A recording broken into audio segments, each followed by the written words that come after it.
সড়ক পথ নিরাপদ রাখতে সবাইকে একযোগে কাজ করতে হবে।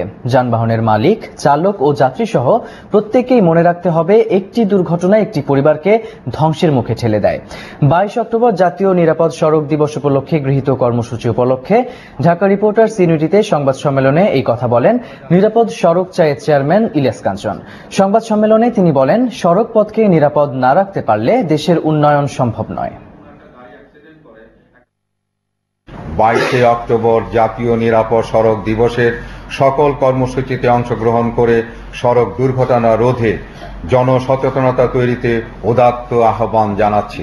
চালক, মালিক, যাত্রী তথা সর্বস্তরের দেশবাসীর প্রতি অনুরোধ জানাবো, আসুন আমরা সবাই সচেতন হই, সবাই মিলে ঐক্য করি, সড়ক দুর্ঘটনা মুক্ত বাংলাদেশ গড়ি। খেলাধুলার খবর নিয়ে এবার ঢাকা ভিলেজ স্পোর্টস।